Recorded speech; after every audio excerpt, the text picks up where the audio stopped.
नमस्कार दोस्तों, good evening. आप सभी का बहुत बहुत स्वागत है हमारे यूट्यूब चैनल करियर परिवार में। मैं मुकेश कुमार आप सबका बहुत बहुत स्वागत करता हूं। जल्दी से आप लोग लाइव आ जाइए, फिर हम लोग आज का क्लास शुरू करते हैं।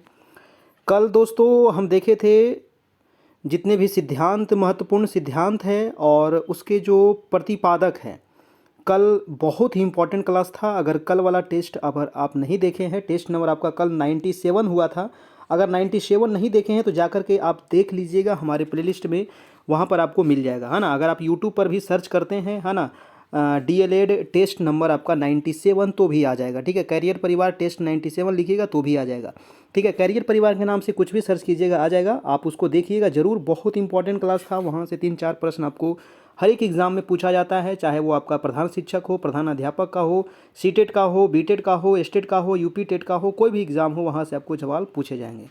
आज हम देखेंगे टेस्ट नंबर आपका 98 और ये भी काफ़ी इम्पॉर्टेंट सवाल है जो एग्ज़ाम में पूछे गए प्रश्न हैं और इस प्रकार के प्रश्न हमेशा एग्ज़ाम में आते रहता है। तो चलिए दोस्तों, आज का हम लोग क्लास शुरू करते हैं। आज होगा टेस्ट नंबर आपका 98। डेली जो आपकी क्लास चल रही है वो रात में 9 बजे से चल रही है और इसके अलावे भी हमारे यहाँ क्लास चल रही है ना। 7 बजे से आपका मॉर्निंग में 7 बजे से दोस्तों आपका करेंट अफेयर की क्लास चल रही है ना। करेंट अफेयर की क्लास चल रही है। अगर आप करेंट अफेयर की क्लास नहीं कर रहे हैं, करेंट अफेयर प्लस इसमें आपका जीएस की भी क्लास चल रही है साथ साथ, है ना। स्टैटिक जी के आपका काफ़ी स्ट्रॉन्ग हो जाएगा इसमें और करेंट अफेयर भी आपका काफ़ी स्ट्रॉन्ग हो जाएगा।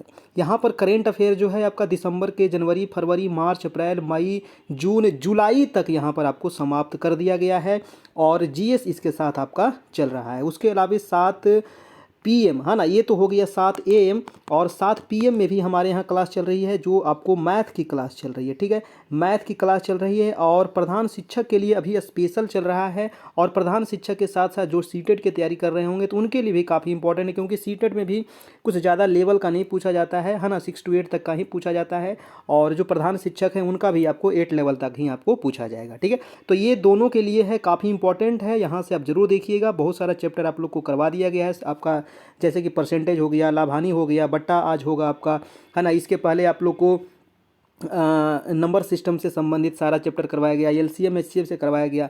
तो ये पूरा मैथ भी आपको यहाँ पर कंप्लीट करवाया गया है। इसके अलावा समान अध्ययन की जो हमारी क्लास हुई है ना, जैसे हिस्ट्री है, ज्योग्राफी है, पॉलिटी है, आपका सारा चीज़ आपको हम करवा दिए हैं। अब नहीं देखे हैं तो जा करके ज़रूर देख लीजिएगा।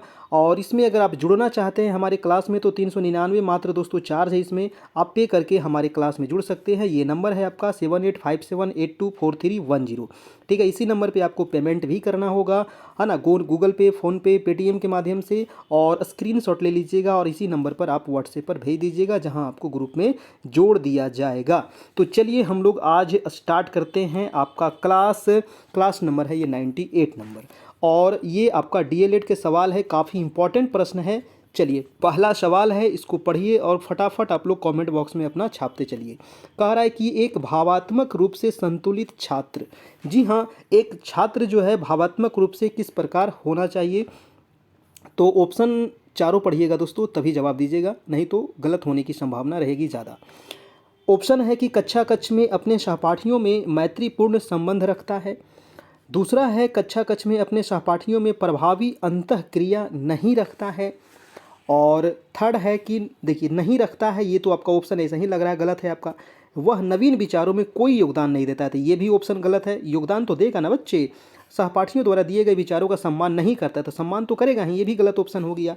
ऑप्शन नंबर ए यहाँ से निकल के आया दोस्तों, बिल्कुल ही सही। तो एग्जाम हॉल में भी आपको यही करना है, समय बचा करके रखना है और ये समय आपको DLED में देना है। DLED का क्वेश्चन कुछ ज़्यादा हार्ड नहीं रहेगा, लेकिन आप अगर उसको ध्यान से पढ़िएगा तो वो आंसर निकल के खुद ब खुद वो आपको आ जाएगा, है ना। कुछ सिद्धांत वगैरह ही है या फिर कथन वगैरह ही है जो क्वेश्चन आपको याद रखना पड़ेगा। ठीक है, लेकिन बाकी चीज़ जो है आपको मतलब प्रेजेंट ऑफ माइंड अगर आप सही लगाते हैं तो सही हो जाएगा। दूसरा सवाल देखिए क्या कह रहा है। कह रहा है कि यदि एक विद्यार्थी कोई प्रश्न पूछता है जिसका उत्तर आपके पास नहीं है, आप क्या करेंगे, है ना। बहुत सारे बच्चे स्कूल में पूछते हैं, है ना। तो अगर आपको नहीं आ रहा है उस क्वेश्चन का आंसर तो आप क्या कीजिएगा, बच्चों को किस प्रकार जवाब दीजिएगा। छात्र से कहेंगे कि उसका प्रश्न बेतुका है, गलत बात है, ऐसा तो करेंगे ही नहीं। टालने का प्रयास करेंगे, ये भी गलत बात है। प्रश्न का जवाब ढूंढेंगे और अगले दिन बताएंगे, बिल्कुल सही जवाब होगा सी नंबर। छात्र को अनावश्यक प्रश्न पूछने के लिए झिड़क देंगे, झिड़केंगे भी नहीं, है ना, नहीं उसको बेतुका कहेंगे और ही उसको टालेंगे, है ना। अगर नहीं आ रहा है तो कहेंगे बाबू हमको नहीं आता है, कल हम आपको खोज करके बता दूंगा आपको, ठीक है। तो आंसर क्या हो जाएगा आपका, आंसर नंबर सी हो जाएगा। अगला सवाल है आपका 3rd नंबर। कह रहा है कि एक बालक के व्यक्तित्व के मापन की सर्वाधिक वस्तुनिष्ठ विधि कौन सी है दोस्तों। एक बालक के व्यक्तित्व के मापन का सबसे वस्तुनिष्ठ विधि कौन सी होता है। ऑप्शन है प्रक्षेप विधि, साक्षात्कार विधि, प्रश्नावली विधि या फिर समाज मीति विधि। क्या होगा, देखिए वीडियो को सभी लोग लाइक जरूर कर दीजिएगा। जितने लोग आ गए हैं आप सभी के लिए इतना मेहनत किया जाता है, तो आप लोग बस एक ही उम्मीद करते हैं कि अपने वीडियो को थोड़ा सा लाइक कीजिए, अपने अपने दोस्तों को भी शेयर कर दिया कीजिए, है ना, ताकि उनको भी थोड़ा सा लाभ हो सके, ठीक है। और जो अगर सीटेट की तैयारी करते होंगे तो उनको भी बता दीजिएगा, उनको भी काफ़ी फायदा होगा यहाँ से। तो इसका आंसर क्या हो जाएगा, थर्ड का आंसर हो जाएगा दोस्तों समाज मीति विधि, यानी कि आंसर नंबर हो जाएगा आपका डी नंबर। नेक्स्ट प्रश्न है आपका 4 नंबर। 4 कह रहा है कि विद्यार्थियों को दिए जाने वाले परामर्श की सर्वाधिक उपयोगिता क्या है।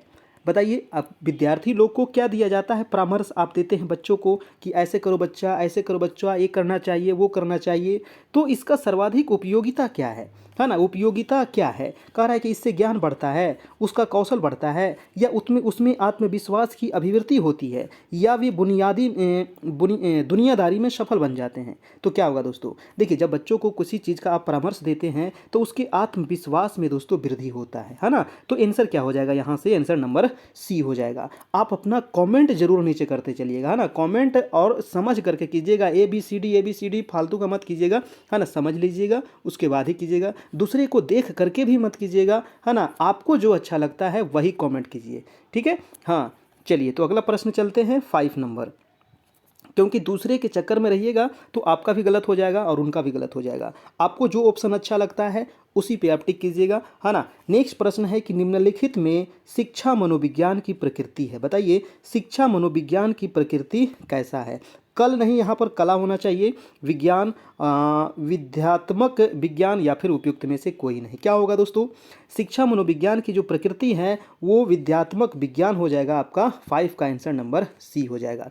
देखिए ये जितने सवाल है ना, हम प्रीवियस ईयर से उठा करके लाने का प्रयास किए हैं, और जो आपके सिलेबस के अनुसार है ना, और उसी चैप्टर से, क्योंकि यहाँ से प्रश्न आपको बन सकता है, और यही सब सवाल बार बार एग्जाम में घूमते रहता है। कभी ये एग्जाम में पूछ दिया, कभी वो एग्जाम में पूछ दिया, कभी वो एग्जाम में पूछ दिया। कह रहा है कि शिक्षक की भूमिका क्या है ना। आप एक शिक्षक हैं, आपकी क्या भूमिका है स्कूल में, तो ज्ञान का स्थानांतरण करना, या ज्ञान देना, या कौशल अर्जित करने में प्रशिक्षित करना, या ज्ञान निर्माण का सरलीकरण करना। क्या होगा दोस्तों, आपकी क्या भूमिका है, तो आपकी भूमिका है कि ज्ञान निर्माण का सरलीकरण करना। देखिए लगेगा आपको कि ज्ञान देना भी तो आपका भूमिका है ही, लगेगा ये भी ऑप्शन सही है ना, ये भी ऑप्शन सही है, ये भी ऑप्शन सही है, लेकिन जो सबसे ज़्यादा सही होगा वही इसका आंसर निकल के आएगा। तो यहाँ से हो जाएगा आंसर नंबर डी नंबर। अगला सवाल है आपका 7 नंबर। 7 नंबर प्रश्न कह रहा है कि शिक्षा का उद्देश्य होना चाहिए। जी हाँ, शिक्षा का उद्देश्य आखिर क्या होना चाहिए, बच्चों को जो शिक्षा दिया जा रहा है इसका क्या उद्देश्य है ना। तो कह रहा है कि विद्यार्थियों में व्यावसायिक कौशल का विकास करना। ऐसा थोड़ी है कि सिर्फ व्यावसायिक कौशल का ही विकास करेंगे, शिक्षा दिया जा रहा है तो नहीं, ये ऑप्शन तो नहीं होना चाहिए। दूसरा है कि विद्यार्थियों में सामाजिक चेतना का विकास करना। अगला है कि विद्यार्थियों को व्यवहारिक जीवन के लिए तैयार करना और परीक्षा के लिए तैयार करना। परीक्षा के लिए तैयार करना थोड़ी पढ़ाया जा रहा है बच्चा को, नहीं। आंसर जो हो जाएगा दोस्तों सी नंबर हो जाएगा, यानी कि जो बच्चा है उसके व्यवहारिक जीवन को तैयार करना, ठीक है। मेन उद्देश्य शिक्षा का आपका यही होता है। आंसर हो जाएगा आपका आंसर नंबर सी हो जाएगा। वीडियो अच्छा लग रहा है कि नहीं, लग रहा है ना, क्वेश्चन अच्छा है तो एक लाइक कर दीजिए सभी लोग वीडियो को। अगला सवाल पे चलते हैं 8 नंबर। कह रहा है कि एक उत्तम कक्षा शिक्षक, जी हाँ, एक उत्तम कक्षा का शिक्षक कैसा होना चाहिए। कह रहा है कि छात्रों की प्रकृति जिज्ञासा का पोषण करता है, एक उत्तम कक्षा का जो शिक्षक है। दूसरा है कि छात्रों को पारस्परिक संवाद के लिए प्रोत्साहित करता है। सी है कि छात्रों को वास्तविक वैश्विक परिस्थितियों में सम्मिलित करता है, और डी है उपयुक्त सभी। देखिए यहाँ पर जो आप अधिकतर लोग आंसर क्या करेंगे, डी नंबर ऑप्शन आंसर करेंगे, लेकिन दोस्तों आंसर जो हो जाएगा इसका आंसर नंबर बी यहाँ पर राइट होगा इसका आंसर, ठीक है। छात्रों को पारस्परिक संवाद के लिए प्रोत्साहित करते हैं एक उत्तम कक्षा शिक्षक, ठीक है। तो आयोग के द्वारा भी यहाँ पर आंसर बी ही दिया गया था, ठीक है। तो आंसर हो जाएगा बी नंबर। अगला प्रश्न है आपका 9 नंबर। 9 प्रश्न है कि शिक्षा प्रभावी हो जाती है। जी हाँ, शिक्षा प्रभावी कब होगी दोस्तों? शिक्षा प्रभावी कब होगी, है ना? शिक्षा जो बच्चों को दिया जा रहा है वो प्रभावी कब होगी? तो ऑप्शन है कि कक्षा कक्ष में प्रत्यक्ष अनुदेशन को प्रयोग में लाया जाए, या फिर कक्षा कक्ष में शिक्षक निर्देशित विधियों का प्रयोग किया जाए। ये तो ठीक लग रहा है आपको, ठीक तो लग ही रहा होगा, लेकिन जो सबसे ठीक होगा उसी को हम टिक करेंगे। कह रहा है कि दोनों शिक्षक निर्देशित विधियां एवं प्रत्यक्ष अनुदेशन काम में लिए जाए, छात्र केंद्रित अनुदेशन और अंतःक्रियात्मक विधियों का उपयोग किया जाए। जी हाँ, कक्षा में जो दोस्तों छात्र केंद्रित अनुदेशन का ही प्रयोग किया जाता है ना? क्योंकि है ना, आंसर हो जाएगा आपका, आंसर नंबर यहाँ से डी निकल के आएगा। सबसे सटीक आंसर आपका यही होगा, छात्र केंद्रित अनुदेशन और अंतःक्रियात्मक विधियों का उपयोग किया जाना चाहिए, शिक्षा प्रभावी हो सकती है इसी से। अगला प्रश्न है आपका 10 नंबर। ज़्यादा लंबा क्लास आज नहीं होगा, है ना? लगभग हम यहाँ पर 50 प्रश्न यहाँ पर करेंगे और 50 प्रश्न इसी से संबंधित अगले क्लास में भी हम करेंगे। कह रहा है कि सामान्यतः छात्रों में पठन पाठन के लिए निम्न विशिष्टताएं होती है। जी हाँ, छात्रों में पठन पाठन के लिए दोस्तों कौन सी विशिष्टताएं होती है ये आपको बताना है। ऑप्शन है अधिगम में क्रियाशीलता बिल्कुल होनी चाहिए। अगला है कि छात्रों में सीखने की योग्यता भी होनी चाहिए और स्वयं क्रिया करके नवीन अनुभवों द्वारा ज्ञान निर्माण करना चाहिए। भाई साहब ये भी बिल्कुल ऑप्शन सही है, तो यहाँ से निकल के आएगा ऑप्शन नंबर आपका डी, बिल्कुल ही सही। बिल्कुल सभी का आंसर सही आ रहा है दोस्तों। इसी प्रकार से आप लोग अपना कॉमेंट करते चलिएगा। अब समय ज़्यादा नहीं बचा है, लेकिन हम देख रहे हैं कि हमारे यहाँ इतने लोग एडमिशन लिए हैं, 2000 से ज़्यादा लोग एडमिशन ले चुके हैं, ठीक है, लेकिन लाइव इतना कम क्यों आते हैं? आखिर कारण क्या है? या तो आप ले करके मतलब कि सिर्फ आप पीडीएफ तो लिए हैं, ठीक है, पीडीएफ पढ़िए, लेकिन वीडियो देखिएगा ना तो उससे ज़्यादा समझ में आएगा। समय निकाल करके जरूर देखिए। मान लीजिए लाइव में नहीं आ रहे हैं, बाद में देख लिया कीजिए, ठीक है। पीछे हम जितना पढ़ा दिए हैं ना, पीछे जितना डीएलएड का आपका सामान्य अध्ययन का करवा दिया गया है, अगर उतना कर लेते हैं और तो ये सब आपको क्वेश्चन बिल्कुल चटनी लगेगा। फिर समझे, ये सब क्वेश्चन क्या लगेगा? चटनी है। तो एकदम ये आसान प्रश्न बन जाएगा अगर पीछे वाला पूरा अगर देखे हुए होंगे तो, है ना। पीछे हम बहुत सारा करवा दिए हैं, उसको आप रिवीजन करते रहिएगा, ठीक है। ये तो आप देखिए ही, लेकिन पीछे जो करवाए हैं उसको भी प्ले लिस्ट में जा करके आप उसको खोज के देखते रहिए, सीरियली वाइज आप देखते रहिए, फास्ट करके देखिए, लेकिन ज़रूर देखिए, ठीक है। कह रहा है कि एक छात्र को मार्गदर्शन के लिए एक अध्यापक को जानना आवश्यक है। जी हाँ, प्रश्न क्या कह रहा है कि एक छात्र को मार्गदर्शन के लिए एक अध्यापक को जानना आवश्यक है, तो अधिगम की कठिनाई को, या फिर उसके व्यक्तित्व को, या फिर उसके घर के वातावरण को, या फिर उपयुक्त सभी। अब देखिए 11 का आंसर क्या होगा? तो एक छात्र के मार्गदर्शन के लिए, है ना, छात्र को क्या करना है? मार्गदर्शित करना है। छात्र बच्चे आए हैं स्कूल में, उसको मार्गदर्शन करना है। तो एक अध्यापक, आप एक अध्यापक हैं तो आपको छात्र के बारे में क्या क्या जानकारी होना चाहिए? तो अधिगम की कठिनाई, ठीक है, उसके व्यक्तित्व यानी कि बच्चे के व्यक्तित्व की भी जानकारी होनी चाहिए, और उसके घर के वातावरण की भी जानकारी आपको होनी चाहिए। यहाँ से आंसर हो जाएगा दोस्तों डी नंबर आपका बिल्कुल ही सही जवाब, ठीक है। चलिए नेक्स्ट प्रश्न चलते हैं, आपका 12 नंबर। 12 नंबर प्रश्न कह रहा है कि एक छात्र को मार्गदर्शन देने के लिए एक अध्यापक को जानना आवश्यक है। ये तो क्वेश्चन रिपीट हो गया आपका, है ना, तो इसका भी आंसर हो जाएगा आपका डी नंबर। ये क्वेश्चन तो रिपीट हो गया है, ठीक है, तो इसका भी आंसर क्या हो जाएगा? अधिगम की कठिनाई को जानना है और उसके व्यक्तित्व को भी जानना है, उसके घर के वातावरण को भी, और यानी कि आंसर हो जाएगा आपका डी नंबर, है ना। एक बच्चे को क्या करना है? मार्गदर्शन देना है, तो एक अध्यापक को ये सब चीज़ जानकारी होनी चाहिए। अगला प्रश्न है आपका 13 नंबर। 13 नंबर का सवाल कह रहा है कि शिक्षकों को निम्नलिखित शिक्षण विधियों को अभ्यास में लाना चाहिए। बताइए, शिक्षकों को निम्नलिखित शिक्षण विधियों को अभ्यास में लाना चाहिए। कौन कौन शिक्षण विधि को अभ्यास में लाना चाहिए दोस्तों एक शिक्षक को? ऑप्शन है भाषण विधि, या फिर अंतःक्रियात्मक विधि, या फिर वर्णात्मक विधि, या फिर इनमें से कोई नहीं। कौन से विधि का प्रयोग करना चाहिए दोस्तों, है ना, अभ्यास में? बताइए, शिक्षण विधियों को किससे, शिक्षक को निम्नलिखित शिक्षण विधियों में से किस शिक्षण विधि को अभ्यास में लाना चाहिए? तो 13 का हो जाएगा आपका अंतःक्रियात्मक विधि, ठीक है, अंतःक्रियात्मक विधि, यानी कि आंसर नंबर हो जाएगा आपका बी नंबर, ठीक है। चलिए अगला प्रश्न है आपका 14 नंबर।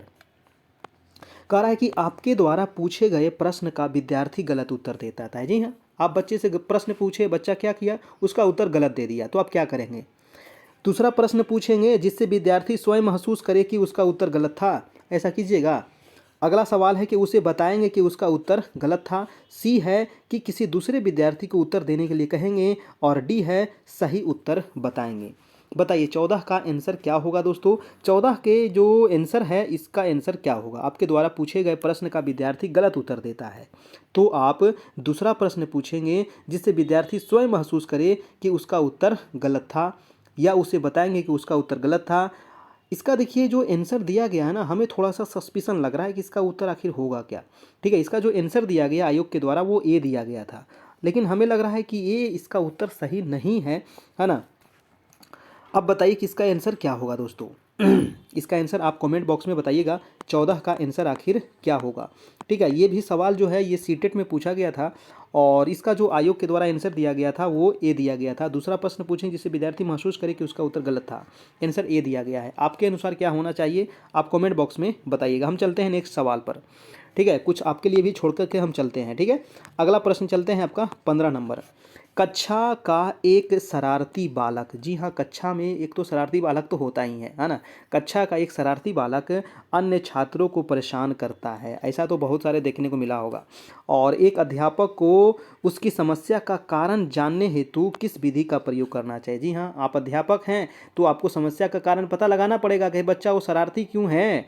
तो सर्वेक्षण विधि का प्रयोग करेंगे, या फिर वैयक्तिक अध्ययन विधि का प्रयोग करेंगे, या फिर प्रायोगिक विधि का, या फिर पर्यवेक्षण विधि का। तो ये हम प्रयोग करेंगे दोस्तों वैयक्तिक अध्ययन विधि का, है ना। यानी कि उस बच्चे के शरारतीपन के हम अध्ययन विधि का प्रयोग करेंगे। आंसर हो जाएगा आपका वैयक्तिक अध्ययन विधि, यानी कि आंसर नंबर आपका बी हो जाएगा आपका। ठीक है, नेक्स्ट है आपका 16 नंबर प्रश्न। 16 नंबर प्रश्न कह रहा है 16 नंबर प्रश्न कह रहा है कि पठन पाठन में शिक्षकों को करना चाहिए। जी हाँ, शिक्षक को क्या करना चाहिए। पठन पाठन में शिक्षक को क्या करना चाहिए। तो ज्ञान का मौखिक स्थानांतरण करना चाहिए, या फिर जिज्ञासु प्रवृत्ति को प्रोत्साहन करना चाहिए। बिल्कुल ठीक लग रहा है। कक्षा कक्ष में पाठ्य पुस्तक द्वारा शिक्षण, या फिर उपयुक्त में से कोई नहीं। देखिए जो इसमें जो सही आंसर हो जाएगा वो बी नंबर, यानी कि जिज्ञासु प्रवृत्ति को क्या करना चाहिए तो प्रोत्साहित करना चाहिए पठन पाठक में एक शिक्षक को। तो आंसर हो जाएगा दोस्तों आपका आंसर नंबर बी हो जाएगा। चलिए बिल्कुल सही है सभी लोगों का, है ना, सभी लोगों का बिल्कुल सही जवाब आ रहा है। अगला प्रश्न है आपका दोस्तों 17 नंबर सवाल। 17 नंबर क्या कह रहा है कि एक चिंतनशील शिक्षक, जी हाँ एक चिंतनशील शिक्षक कक्षा कक्ष में ऐसी परिस्थिति उत्पन्न कर सकता है कि छात्र, बताइए एक चिंतनशील शिक्षक जो है कक्षा कक्ष में कैसी परिस्थिति उत्पन्न कर सकता है कि छात्र भाषण सुन सके, है ना, या फिर कक्षा कक्ष में शिक्षक भाषण के नोट्स ले सके, या फिर कक्षा कक्ष में अनुशासन बनाए रखे, या छात्रों और शिक्षकों में पारस्परिक अंतःक्रिया को प्रोत्साहन मिले। 17 का आंसर जो हो जाएगा दोस्तों, एक चिंतनशील शिक्षक कक्षा कक्ष में ऐसी परिस्थिति उत्पन्न कर सकता है कि छात्रों और शिक्षकों में पारस्परिक अंतःक्रिया को प्रोत्साहन मिले दोस्तों, है ना। आंसर हो जाएगा आपका आंसर नंबर डी हो जाएगा, यहाँ से बिल्कुल सही हो जाएगा। चलिए अगला प्रश्न है आपका 18 नंबर। 18 नंबर प्रश्न है, थोड़ा सा इसको हाँ दिख रहा है ना, चलिए ठीक है। 18 नंबर प्रश्न कह रहा है कि एक अध्यापक के रूप में आप उन विद्यार्थियों से कैसे निपटेंगे जो कक्षा की पिछली सीट पर बैठकर आपस में बातें कर रहे हैं। तो ऐसा तो अक्सर होता है कि कक्षा के पिछली सीट पर बच्चे बैठ जाते हैं और लगे रहते हैं, है कि नहीं। तो आप एक अध्यापक के रूप में क्या करेंगे, ऐसे बच्चों से कैसे निपटेंगे। तो उनकी उपेक्षा करेंगे, उनकी उपेक्षा करेंगे नहीं, ऐसा भी नहीं करना है। उन्हें चुप करने के लिए कहेंगे अथवा कक्षा से बाहर जाने के लिए कहेंगे। बाहर जाने के लिए भी उसको नहीं कहेंगे, उसे कक्षा से बाहर कर देंगे ये भी नहीं करेंगे। उससे पूछेंगे कि वह ध्यान आखिर क्यों नहीं दे रहा, क्या कारण है कि वो पीछे बैठ के गप लड़ा रहा है ना। तो आंसर हो जाएगा दोस्तों डी नंबर। ठीक है, ये जानने का हम प्रयास करेंगे कि आखिर क्या समस्या है कि पीछे बैठ के वो गप कर रहा है। ठीक है, उनसे पूछेंगे कि आखिर ध्यान क्यों नहीं लगा रहा है। आंसर हो जाएगा आपका डी नंबर। अगला प्रश्न है आपका 19 नंबर प्रश्न। 19 नंबर प्रश्न है दोस्तों कि अनुकूलीय एवं सकारात्मक व्यवहार, अनुकूलीय एवं सकारात्मक व्यवहार के लिए छात्र में निम्न जीवन कौशल आवश्यक है। बताइए अनुकूलीय एवं सकारात्मक व्यवहार के लिए छात्र में कौन सा जीवन कौशल आवश्यक होना चाहिए। ठीक है, तो क्वेश्चन ये कह रहा है, पहले क्वेश्चन को अच्छे से समझ लीजिए, फिर ऑप्शन पे जाइए और ऑप्शन को अच्छे से पढ़ लीजिए, आंसर निकल करके 90% आप सही मारिएगा। ठीक है, 10% कभी कभी क्वेश्चन गलत हो सकता है। तो ऑप्शन कह रहा है कि प्रभावी अंतर्वैयक्तिक संप्रेषण या निर्णय लेने की योग्यता या भावनाओं और तनाव के साथ सामंजस्य या फिर उपयुक्त सभी। तो यहाँ हो जाएगा दोस्तों आपका आंसर नंबर डी नंबर, यानी कि अनुकूलीय और सकारात्मक व्यवहार के लिए छात्र में कौन से कौशल आवश्यकता है दोस्तों, तो ये सभी कौशल की आवश्यकता है। ठीक है, चलिए नेक्स्ट प्रश्न है आपका, शिक्षकों की क्या भूमिका है बताइए, है ना। शिक्षक की, आप एक शिक्षक हैं, आपकी क्या भूमिका है, ज्ञान का संप्रेषण करना, छात्रों को अनुशासन में रखना, छात्र केंद्रित क्रिया आधारित अंतःक्रियात्मक अधिगम का सृजन करना, या फिर इनमें से सभी। तो 20 का क्या होगा दोस्तों, है ना, 20 का क्या होगा, 20 का देखिए यहाँ पर आंसर नंबर जो सी यहाँ से निकल के आएगा। ठीक है, 20 का आंसर हो जाएगा सी नंबर, बिल्कुल सही। ठीक है, चलिए नेक्स्ट प्रश्न है आपका 21 नंबर, शिक्षार्थी जो पहले सीख चुके हैं। प्रश्न क्या है कि शिक्षार्थी जो पहले सीख चुके हैं, पेन क्यों नहीं चल रहा भाई, हाँ ठीक है, शिक्षार्थी जो पहले सीख चुके हैं उसकी पुनरावृत्ति और प्रत्यास्मरण में विद्यार्थियों की मदद करना चाहिए। जी हाँ, जो विद्यार्थी पहले सीख चुका है उसका पुनरावृत्ति करने और उसके प्रत्यास्मरण में शिक्षार्थियों की क्या करना चाहिए, मदद करना महत्वपूर्ण है। अब ऑप्शन देखिए, यह किसी भी कक्षा अनुदेशन के लिए एक सुविधाजनक शुरुआत है, या फिर नई जानकारी को पूर्व जानकारी से जोड़कर सीखने को समृद्ध बनाता है ये चीज़, और अगला है कि नई पाठों को दोहराने का एक अच्छा तरीका है, और यह डी है कि यह शिक्षार्थियों को स्मृति को बढ़ावा देता है। देखिए, पुनरावृत्ति करना, इससे क्या होता है कि पूर्व जानकारी से जोड़ना और सीखने को यह क्या बनाता है दोस्तों, समृद्ध बनाता है। नई जानकारी को पूर्व जानकारी से जोड़ करके पढ़िएगा ना, तो वो कोई भी चीज़ आपको याद हो जाएगा, कोई भी चीज़ आपको ज़्यादा समझ में आएगा। ठीक है, और एनसीईआरटी जो है इसी पर आधारित होता है आपका। ठीक है, तो आंसर यहाँ पर हो जाएगा आपका, आंसर नंबर आपका बिल्कुल सही, बी नंबर आपका। नेक्स्ट है आपका 22 नंबर, प्रश्न कह रहा है कि विद्यार्थियों को सीखने में जो रिक्तियाँ रह जाती है, विद्यार्थियों को सीखने में जो रिक्तियाँ रह जाती है उनमें निदान के बाद क्या होना चाहिए। तो उनमें निदान के बाद क्या होना चाहिए दोस्तों बताइए, समुचित उपचारात्मक कार्य होना चाहिए, या सघन अभ्यास कार्य होना चाहिए, या सभी पाठों को व्यवस्थित रूप से दोहराना चाहिए, या डी नंबर है शिक्षार्थियों और अभिभावकों को उपलब्धि के विषय में बताना चाहिए। तो 22 का आंसर हो जाएगा समुचित उपचारात्मक कार्य होना चाहिए, आंसर नंबर हो जाएगा आपका ए नंबर। नेक्स्ट प्रश्न चलते हैं आपका 23 नंबर, 23 प्रश्न कह रहा है, 23 नंबर प्रश्न है आपका कि शिक्षार्थियों को आत्म नियमन यानी कि सेल्फ रेगुलेशन, ठीक है, आत्म नियमन की ओर संकेत करता है।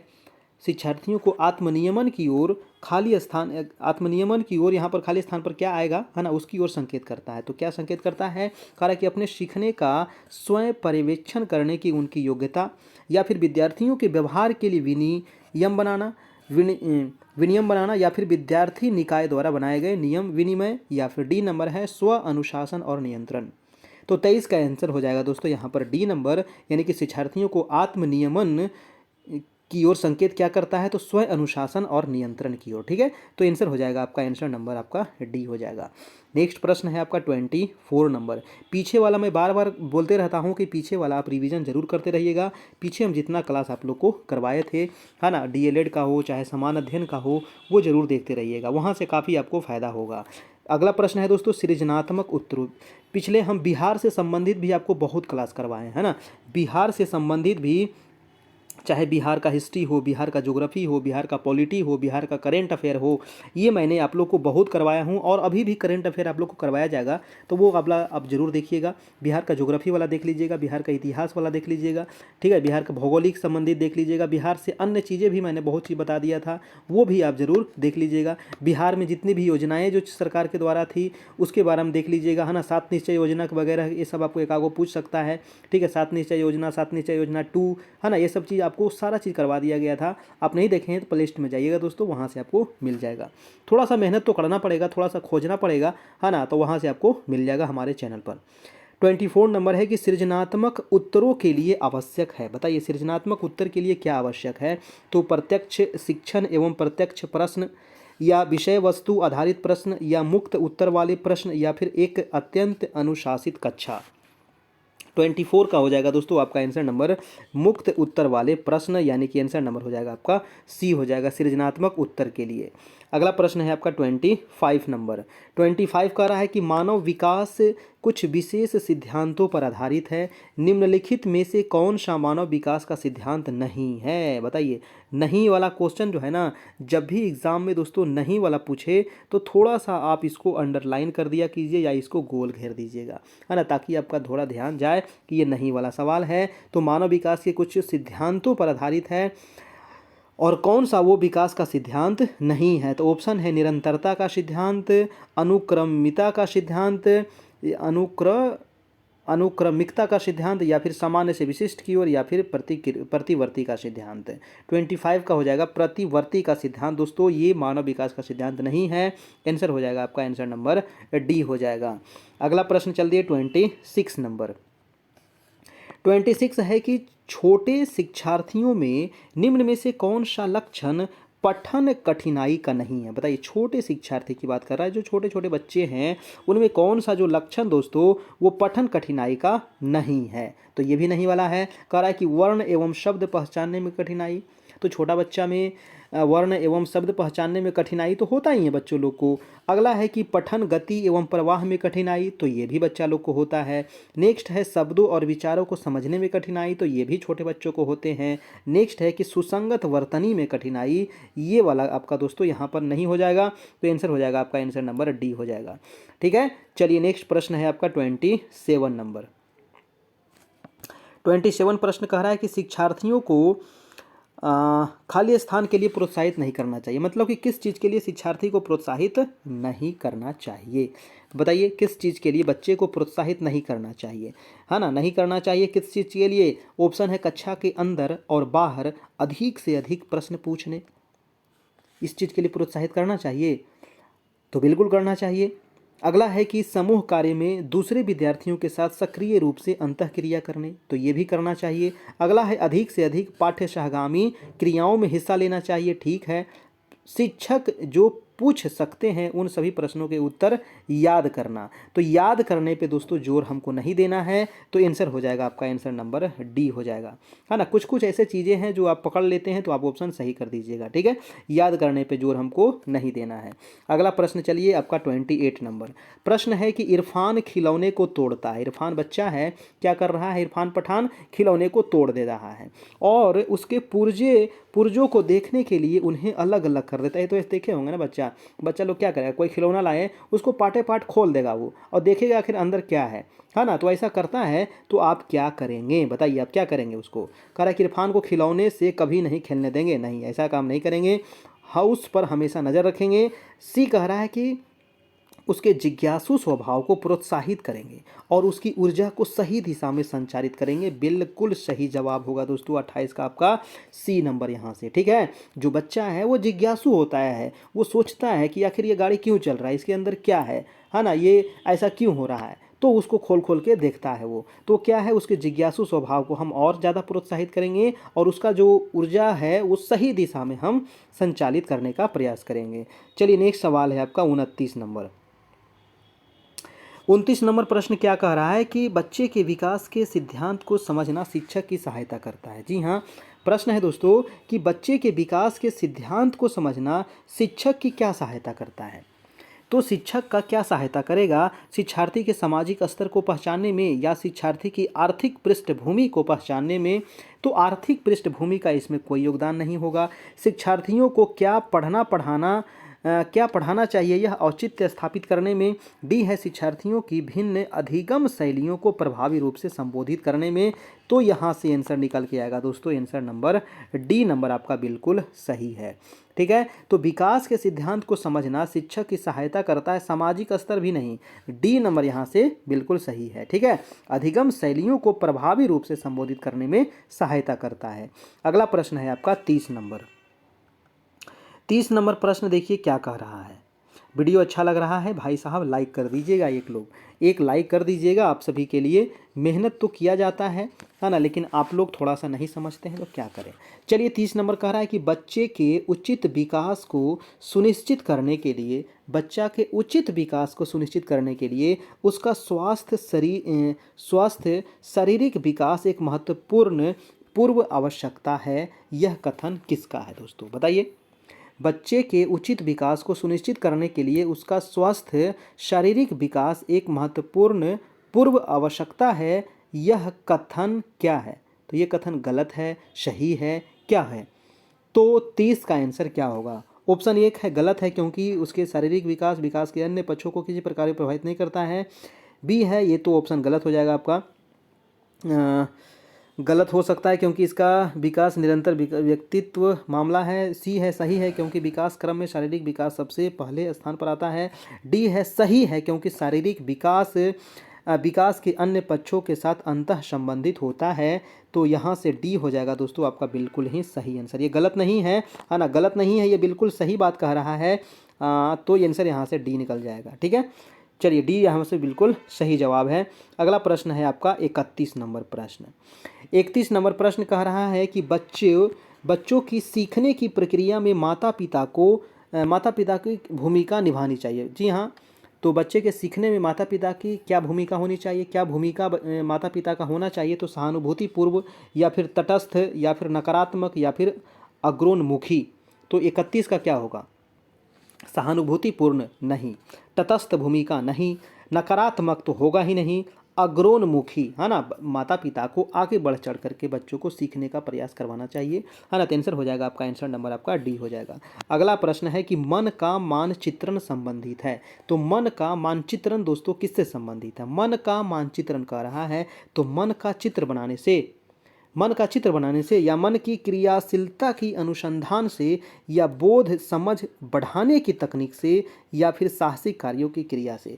तो मन का मानचित्रण का मतलब होता है बोध यानी कि समझ बढ़ाने की तकनीक से दोस्तों। आंसर हो जाएगा आपका, आंसर नंबर सी हो जाएगा 32 का, ठीक है। चलिए नेक्स्ट प्रश्न देखते हैं आपका 33 नंबर। बहुत बड़ा सवाल है 33 नंबर, बहुत बड़ा सवाल है। हम क्वेश्चन पहले पढ़ लेते हैं, क्योंकि क्वेश्चन पहले समझ में आना जरूरी है। कह रहा है कि एक शिक्षक अपने लोकतांत्रिक स्वभाव के कारण विद्यार्थियों को पूरी कक्षा में कभी बैठने की अनुमति देता है ना। एक शिक्षक जो है अपने लोकतांत्रिक स्वभाव के कारण विद्यार्थियों को पूरी कक्षा में कहीं भी बैठने का अनुमति देता है। कुछ शिक्षार्थी एक साथ बैठते हैं और चर्चा करते हैं या सामूहिक पठन करते हैं। कह रहा है कि कुछ चुपचाप बैठकर अपने आप पढ़ते हैं। एक अभिभावक को यह पसंद नहीं आता। इस स्थिति में से निपटने का निम्न में से कौन सा तरीका सबसे बेहतर हो सकता है, बताइए। है ना, एक शिक्षक है जो लोकतांत्रिक स्वभाव के कारण विद्यार्थियों को पूरी कक्षा में दोस्तों कहीं भी बैठने की अनुमति देता है। कुछ शिक्षार्थी एक साथ बैठते हैं और चर्चा करते हैं या सामूहिक पठन करते हैं। कुछ चुपचाप बैठकर अपने आप पढ़ते हैं और एक अभिभावक को ये चीज़ पसंद नहीं आता है। इस स्थिति से निपटने का निम्न में से कौन सा तरीका सबसे बेहतर होना चाहिए? तो ऑप्शन अब देखना पड़ेगा। ऑप्शन है कि अभिभावक को शिक्षा पर विश्वास व्यक्त करना चाहिए और शिक्षक के साथ समस्या पर चर्चा करनी चाहिए। बिल्कुल ठीक बात है। अगला है कि विद्यार्थियों को उस विद्यालय से अपने बच्चे को निकाल लेना चाहिए। नहीं नहीं नहीं, ऐसा नहीं करना है। बी सी नंबर है, अभिभावकों को प्रधानाचार्य से शिक्षक की शिकायत करनी चाहिए। नहीं, ये भी गलत है। अभिभावकों को प्रधानाचार्य से अनुरोध करना चाहिए कि वे बच्चे को अनुभाग बदल दें। नहीं, देखिए ए नंबर ऑप्शन दोस्तों आपका बिल्कुल ही सही है, यानी कि जो अभिभावक हैं उनको शिक्षा पर विश्वास व्यक्त करना चाहिए और शिक्षक के साथ समस्या पर चर्चा करनी चाहिए। तो यहाँ से ए निकल के आएगा आपका आंसर। अगला प्रश्न है आपका 34 नंबर। 34 प्रश्न कह रहा है कि प्राथमिक स्तर पर, जी हाँ प्राथमिक स्तर की बात है, तो प्राथमिक स्तर पर एक शिक्षक में निम्न में से किसे सबसे महत्वपूर्ण विशेषता मानना चाहिए? जी हाँ, प्राथमिक स्तर पर एक शिक्षक को निम्न में से किसे सबसे महत्वपूर्ण विशेषता मानना चाहिए? ऑप्शन है दोस्तों शिक्षण पद्धतियों और विषयों के ज्ञान में दक्षता, या फिर है अति मानक यानी कि हाईली स्टैंडर्ड भाषा में पढ़ाने की दक्षता, या फिर पढ़ाने की उत्सुकता, या फिर धैर्य और दृढ़ता। तो बताइए सबसे महत्वपूर्ण विशेषता क्या मानना चाहिए। 34 का क्या होगा, तो धैर्य और दृढ़ता होनी चाहिए, है ना। ए नंबर भी गलत होगा, बी भी गलत, सी भी गलत। धैर्य और दृढ़ता सबसे महत्वपूर्ण विशेषता होनी चाहिए। तो आंसर हो जाएगा आपका यहाँ से आंसर नंबर डी हो जाएगा। अगला प्रश्न है आपका 35 नंबर। 35 पे आप प्रश्न कह रहा है कि शिक्षा के क्षेत्र में पाठ्यचर्या यानी कि करिकुलम शब्दावली की ओर संकेत करती है। जी हाँ, जो पाठ्यचर्या ये किस शब्दावली की ओर संकेत करती है दोस्तों, तो मूल्यांकन प्रक्रिया या फिर कक्षा में प्रयुक्त की जाने वाली पाठ्य सामग्री या शिक्षण पद्धति एवं पढ़ाई जाने वाली विषय वस्तु या विद्यालय का संपूर्ण कार्यक्रम जिसमें विद्यार्थी प्रतिदिन अनुभव प्राप्त करते हैं। तो 35 का हो जाएगा आंसर नंबर, बिल्कुल सही आंसर हो जाएगा डी नंबर, है ना। यानी कि विद्यालय का संपूर्ण कार्यक्रम जिसमें विद्यार्थी प्रतिदिन अनुभव करता है, ठीक है। तो वो हो गया आपका पाठ्यचर्या। नेक्स्ट प्रश्न है आपका 36 नंबर। 36 नंबर सवाल है कि एक शिक्षक को अपने विद्यार्थियों की क्षमताओं का समझने का प्रयास करना चाहिए। जी हाँ, एक शिक्षक को जो विद्यार्थी हैं उसके क्षमता का समझने का प्रयास करना चाहिए। कौन सा क्षेत्र इस उद्देश्य के साथ संबद्ध है ना। तो कौन सा क्षेत्र संबंध है दोस्तों, मीडिया मनोविज्ञान या शिक्षा मनोविज्ञान या शिक्षा समाजशास्त्र या सामाजिक दर्शन। तो 36 का क्या हो जाएगा आपका, शिक्षा मनोविज्ञान। तो ये किस में आएगा, शिक्षा मनोविज्ञान के अंतर्गत ही आपका आ जाएगा। नेक्स्ट प्रश्न चलते हैं अब 37 नंबर। 37 नंबर प्रश्न है कि कृतिका, जी हाँ कृतिका एक बच्ची है, कह रहा है कि अक्सर घर ज़्यादा बात नहीं करती। जी हाँ, कृतिका जो है घर में बात नहीं करती लेकिन विद्यालय में वह काफ़ी बात करती है। यह क्या दर्शाता है, बताइए। एक जो बच्ची है घर में बात नहीं करती है लेकिन विद्यालय जैसे ही जाती है तो वो बात करना शुरू कर देती है। कल कृतिका को घर बिल्कुल पसंद नहीं है, घर उसको पसंद नहीं है जी। तो 37 का ये वाला गलत चीज़ है, ऐसा बात नहीं है। उसके विचारों को विद्यालय में मान्यता मिलती है, बिल्कुल सही बात है। घर में उसके बात को मान्यता नहीं देता है, घर में वो छोटी होगी, है ना, तो छोटे बच्चे का कौन वैल्यू देगा। तो इसीलिए घर में वो कम बोलती है, स्कूल में पढ़ने में तेज होगी, उसको सबको वैल्यू देता होगा, उसको मान्यता मिलता होगा। तो आंसर हो जाएगा आपका आंसर नंबर बी नंबर, ठीक है। अगला ऑप्शन देख लीजिए, विद्यालय हर समय बच्चों को खूब बात करने का अवसर देती है, नहीं। शिक्षकों की यह मांग होती है कि वह बच्चे विद्यालय में बात करें, नहीं, ऐसा भी नहीं है। बी नंबर जो ऑप्शन है बिल्कुल सही बात है। नेक्स्ट चलते हैं 38 नंबर प्रश्न। कह रहा है कि एक बच्चा जो है कक्षा में प्रायः प्रश्न पूछता है, बहुत अच्छा बात है, प्रश्न पूछना चाहिए। प्रश्न पूछता है, उचित रूप से इसका अर्थ क्या है। तो वह शरारती है या फिर वह अधिक जिज्ञासु है, वह असामान्य है या वह प्रतिभाशाली है। तो प्रश्न वही बच्चा पूछेगा जो क्या हो, अधिक जिज्ञासु हो, है ना, जिसमें जिज्ञासा भरा हो पूरा, है ना। किसी भी चीज़ पे तुरंत प्रश्न पूछना कि ये कैसे क्यों हो गया, है ना, ऐसे क्यों होता है, ऐसा क्या होता है, ठीक है, ऐसा क्यों हो गया, ठीक है। तो आंसर नंबर बी हो जाएगा। अगला प्रश्न है आपका 39 नंबर। कह रहा है कि एक बच्चा, ठीक है, एक बच्चा प्रायः सहपाठियों के साथ झगड़ता है। जी हाँ, अपने दोस्तों के साथ क्या करता है, झगड़ जाता है। तो क्या आप करेंगे, तो आप क्या कीजिएगा, आप क्या कीजिएगा। बच्चा तो लड़ाई करते रहते हैं लेकिन ये ज़्यादा लड़ाई कर रहा है, तो आप क्या कीजिएगा। कह रहा है कि आप बच्चों को सज़ा देंगे, नहीं, सज़ा तो देना ही नहीं है, सज़ा तो देना ही नहीं है। अगला है कि आप बच्चों को विद्यालय से निकाल देंगे, तो निकालना भी नहीं है। आप कारण पता लगाने का प्रयास करेंगे दोस्तों कि आखिर वो अपने सहपाठी के साथ क्यों लड़ रहा है, क्या कारण है कि वो लड़ रहा है। तो आंसर हो जाएगा आपका आंसर नंबर सी नंबर, ठीक है।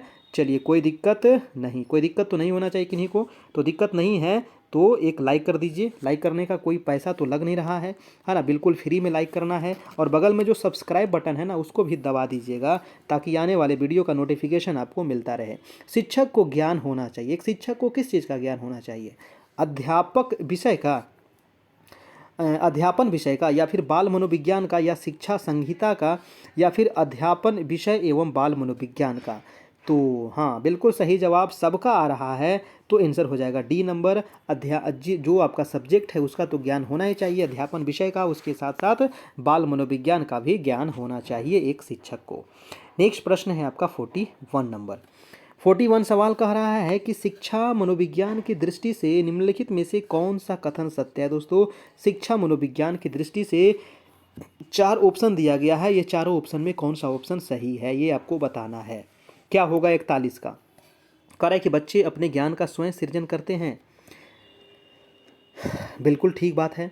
अगला है कि विद्यालय में आने से पहले बच्चों का कोई पूर्व ज्ञान नहीं होता है। नहीं, ऐसा तो नहीं है। पूर्व ज्ञान तो थोड़ा बहुत कुछ ना कुछ तो होता ही है ना। बच्चे कुछ तो मतलब पूर्व ज्ञान होता ही है। अगला है कि अधिगम प्रक्रिया में बच्चों को कष्ट होता है। नहीं। डी है कि बच्चे यथावत नहीं सीखते जो उन्हें पढ़ाया जाता है। तो ये भी ऑप्शन आपका गलत हो जाएगा। ए नंबर यहाँ से बिल्कुल सही हो जाएगा, यानी कि बच्चे जो है अपने ज्ञान का स्वयं सृजन करते हैं। आंसर नंबर आपका ए बिल्कुल सत्य है। अगला प्रश्न है आपका 42 नंबर। 42 कह रहा है कि परामर्श का उद्देश्य। जी हाँ, परामर्श का उद्देश्य क्या है ना। परामर्श जो दिया जा रहा है उसका उद्देश्य आखिर क्या है। तो बच्चों को समझना, या फिर बच्चे की कमियों का कारण पता करना, या बच्चों को समायोजन में सहायता प्रदान करना, या फिर उपयुक्त सभी। तो भाई साहब बिल्कुल सही बात है। आंसर हो जाएगा आपका आंसर नंबर डी। ये तीनों ऑप्शन आपका क्या है, सही है। अगला सवाल है आपका 43 नंबर। देखिए बहुत सारे लोग कह रहे हैं कि सर निगेटिव मार्किंग ख़त्म कर दिया गया क्या। तो देखिए निगेटिव मार्किंग अभी ख़त्म नहीं हुआ है, ऐसा आयोग के द्वारा अभी कोई लेटर नहीं आया है। ठीक है, तो लेटर अगर आएगा तो आप लोग को बता दिया जाएगा। ठीक है, लेकिन देखिए निगेटिव रहे या ना रहे उससे आपको कोई फ़र्क नहीं पड़ना चाहिए। ठीक है, कोई फ़र्क नहीं पड़ना चाहिए, क्योंकि निगेटिव है तो सबके लिए है, नहीं है तो भी सबके लिए है। ठीक ना। तो अगर आप पढ़ रहे हैं, तैयारी कर रहे हैं, तो फिर क्या फ़र्क पड़ता है, निगेटिव रहे या ना रहे। ठीक है ना। तो कोशिश यही कीजिएगा कि एग्ज़ाम में 150 में 150 नहीं रंग करना है। अगर निगेटिव है तो 150 में 150 हम नहीं रंग करेंगे। ठीक है, 120 से 130 के बीच में ही कीजिए, है ना। अगर आप और भी कम करना चाहते हैं तो कम ही कीजिए, 110 ही कीजिए, लेकिन 110 में कोशिश रहे कि हम गलत नहीं करेंगे। जो हमको आ रहा है सिर्फ उसी को हम कलर करेंगे। ठीक है, तो आपका बिल्कुल 100% रिजल्ट हो जाएगा। मान के चलिए दोस्तों कि अगर 50% भी आप ले आते हैं ना तो रिजल्ट 100%। 150 में अगर आप 75 भी क्लियर हो गया आपका तो रिजल्ट हो जाएगा, चाहे वो कोई भी कैटेगरी से हो, है ना। इससे ज़्यादा नहीं जाएगा। सीट बहुत ज़्यादा है, स्टूडेंट बहुत कम है। ठीक है, चलिए तो हम चलते हैं अगले प्रश्न पर। 43 नंबर कह रहा है कि शिवानी द्वारा पूछे गए एक प्रश्न का उत्तर शिक्षक तत्काल नहीं दे सकते हैं। बहुत बार ऐसा होता है ना। और तो शिक्षक की प्रतिक्रिया क्या होनी चाहिए, शिक्षक की प्रतिक्रिया क्या होनी चाहिए। आपसे कोई बच्चा प्रश्न पूछा, आप नहीं जवाब दिए, ऐसा प्रश्न तो हम अभी पीछे कर चुके हैं, है ना। कह रहा है कि शिक्षक द्वारा शिवानी को चुप करा देना चाहिए। नहीं नहीं, बच्चा को ऐसा नहीं करेंगे। कह रहा है कि शिक्षक द्वारा शिवानी का ध्यान बटा देना चाहिए। नहीं, शिक्षक को कहना चाहिए कि मैं नहीं जानती हूँ। शिक्षक द्वारा इस प्रश्न का उत्तर, सही उत्तर बाद में समझ करके देना चाहिए। भाई साहब आंसर नंबर क्या हो जाएगा, डी नंबर बिल्कुल सही बात है ना। डी बिल्कुल सही हो जाएगा यहाँ से। चलिए अगला प्रश्न चलते हैं 44 नंबर। 44 नंबर 44वां अनुच्छेद में क्या है बताइए तो। 44 अनुच्छेद में किस चीज़ की चर्चा की गई है बताइएगा। 44 नंबर अनुच्छेद कई बार बता चुके हैं। 4 और 4 दोनों क्या है, समान है। ये भी 4 ये भी 4, तो दोनों समान है तो समान नागरिक संहिता, याद रखिएगा। 4 और 4 समान है तो समान नागरिक संहिता। ठीक है, 44। अगला प्रश्न है कि प्रश्न कह रहा है कि बच्चे की जिज्ञासा शांत करनी चाहिए। तो बच्चे की जिज्ञासा कैसे शांत करिएगा, जब शिक्षक फुर्सत में हो, जब विद्यार्थी फुर्सत में हो, या फिर उस समय के पश्चात, या फिर तत्काल जब विद्यार्थी द्वारा जिज्ञासा की गई है। बिल्कुल सही, जब बच्चा जिज्ञासा हो, कोई सवाल करे, उसमें जिज्ञासा है ना, वो जानने के लिए उत्सुक है, तो उसी समय उसको जिज्ञासा को हम शांत करेंगे। ठीक है, तो आंसर क्या हो जाएगा, आंसर नंबर डी, यानी कि 4 घंटा बाद। 4 घंटा बाद तो खत्म हो जाएगा फिर मामला, है ना, उसी समय करना है। अगला प्रश्न है आपका 45 नंबर। कह रहा है कि बाल मनोविज्ञान के आधार पर कौन सा कथन सर्वोत्तम है। बताइए, बाल मनोविज्ञान के आधार पर कौन सा कथन क्या है, सर्वोत्तम है, सबसे उत्तम है। तो सारे बच्चे एक जैसे होते हैं। अगला है कि प्रत्येक बच्चा विशिष्ट होता है। कुछ बच्चे विशिष्ट होते हैं, कुछ बच्चे एक जैसे होते हैं। तो 45 का देखिए, अब कंफ्यूज मत कीजिएगा, सारे बच्चे एक जैसे होते हैं ये बात सही नहीं है। आपको लग रहा होगा सही है, लेकिन ये सही नहीं है। प्रत्येक बच्चा विशिष्ट होता है दोस्तों, ये ऑप्शन सही है। ठीक है, ये वाला सही है। कुछ बच्चे विशिष्ट होते हैं, कुछ नहीं, सभी बच्चे विशिष्ट होते हैं ना। प्रत्येक बच्चा विशिष्ट होता है, कुछ नहीं, कुछ बच्चे, कुछ तो होगा नहीं। आंसर हो जाएगा आपका बी नंबर आपका। ठीक है, चलिए वीडियो अच्छा लग रहा है ना तो एक लाइक कर दीजिएगा, जितने लोग आ चुके हैं 500 दोस्तों लाइक जल्दी से आप लोग पहुंचा दीजिए। अगला प्रश्न है कि आप अनपढ़ माता पिता के बच्चों को अंग्रेजी सिखाना चाह रहे हैं। जी हाँ, कोई अनपढ़ माता पिता हैं और उनके बच्चे को आप क्या सिखाना चाह रहे हैं, अंग्रेजी, तो आप कैसे सिखाइएगा। है ना, बहुत बड़ा चैलेंज है। बताइए कैसे सिखाइएगा आप? बच्चे से अंग्रेजी में बात करेंगे? नहीं नहीं, ऐसा काम नहीं करेंगे। बच्चे से फटाक से अंग्रेजी से बात करने लगिएगा तो सीख पाएगा? कभी नहीं सीख पाएगा। आप बच्चों को अंग्रेजी में बोलने के लिए बाध्य करेंगे? बाध्य तो करेंगे ही नहीं, है ना, ज़बरदस्ती थोड़ी करेंगे। आप बच्चों को मातृभाषा में बोलने को रोकेंगे? नहीं, ऐसा भी रोकना भी नहीं है। डी नंबर ऑप्शन है कि आप उसे मातृभाषा की सहायता से अंग्रेजी सिखाने का प्रयास करेंगे। डी नंबर ऑप्शन आपका 100% सही है। ठीक है, चलिए अगला प्रश्न है आपका 47 नंबर। 47 कह रहा है कि एक अच्छा अध्यापक विद्यार्थियों के मध्य बढ़ावा देता है। जी हाँ, एक अच्छा अध्यापक जो है विद्यार्थियों के मध्य किस चीज़ का बढ़ावा देगा दोस्तों? तो प्रतियोगिता की भावना को बढ़ावा देगा, या सहयोग की भावना को बढ़ावा देगा, या प्रतिद्वंदिता की भावना को बढ़ावा देगा, या तटस्थता की भावना को बढ़ावा देगा? तो एक अच्छा अध्यापक, अच्छा नहीं अच्छा अध्यापक है, आप एक अच्छे अध्यापक हैं तो विद्यार्थियों के मध्य बढ़ावा कैसे दीजिएगा? तो दोस्तों सहयोग की भावना को बढ़ावा देंगे। ठीक है, आंसर नंबर क्या हो जाएगा आपका? बी नंबर बिल्कुल सही है ना। कोई समस्या नहीं होनी चाहिए किन्हीं को भी। अगर समस्या है तो फिर दिक्कत बात है ना, क्योंकि ये काफ़ी आसान है प्रश्न, और ये प्रश्न आपको एग्ज़ाम में आ सकता है। अगला है कि शिक्षक एवं विद्यार्थी के मध्य संबंध होना चाहिए। जी हाँ, एक शिक्षक और एक विद्यार्थी के मध्य किस प्रकार का संबंध होना चाहिए? स्नेह का संबंध होना चाहिए, विश्वास का, सम्मान का, या फिर उपयुक्त सभी? तो बिल्कुल सही आंसर हो जाएगा आपका डी नंबर, यानी कि स्नेह का भी यहाँ पर संबंध होना चाहिए एक दूसरे के बीच में, विश्वास भी होना चाहिए, सम्मान भी होना चाहिए दोस्तों। आंसर हो जाएगा आपका आंसर नंबर डी हो जाएगा आपका। ठीक है, चलिए नेक्स्ट प्रश्न है आपका प्रश्न नंबर 49। और देखिए, अगर आप प्रधान शिक्षक तैयारी कर रहे हैं, आप अभी नए नए जुड़े हैं, तो आप हमारे ग्रुप में जुड़ सकते हैं। हमारा नंबर है 7857824310। ठीक है, ये नंबर पे आप मैसेज करके, कॉल करके आप हमारे ग्रुप में जुड़ सकते हैं। कुछ चार्ज है 399, आप पे करके सारा PDF आपको मिल जाएगा, पीछे वाला उसका वीडियो भी मिल जाएगा, और आराम से तैयारी आप कर सकते हैं। चलिए, बच्चों में नैतिकता की स्थापना के लिए सर्वोत्तम मार्ग क्या है? जी हाँ, बच्चा में क्या करना है? नैतिकता की स्थापना करना है ना। तो इसका सबसे अच्छा मार्ग क्या होना चाहिए? तो वो उन्हें धार्मिक पुस्तकें पढ़ाइएगा? नहीं नहीं, ऐसा बात नहीं कि उसको धार्मिक पुस्तक पढ़ाना शुरू कर दिया, रामायण महाभारत। अगला है कि शिक्षक का आदर्श रूप में व्यवहार करना। ठीक है, ये ऑप्शन बिल्कुल सही लग रहा है। सी नंबर है कि उसका मूल्य शिक्षा पर मूल्यांकन करना, और डी है कि उन्हें प्रातःकालीन सभा में उपदेश देना। नहीं, ये भी गलत है। बी नंबर दोस्तों आपका बिल्कुल ऑप्शन सही है, यानी कि शिक्षा का आदर्श रूप में उसका व्यवहार करना, तभी उसकी नैतिकता की स्थापना हो सकती है। तो आंसर क्या हो जाएगा? 49 का आंसर नंबर आपका बी हो जाएगा आपका। ठीक है, चलिए अगला प्रश्न है। अच्छा, इतना ही दोस्तों आज था, है ना, आज इतना ही रहने देते हैं। 49 प्रश्न ही आज इसमें था।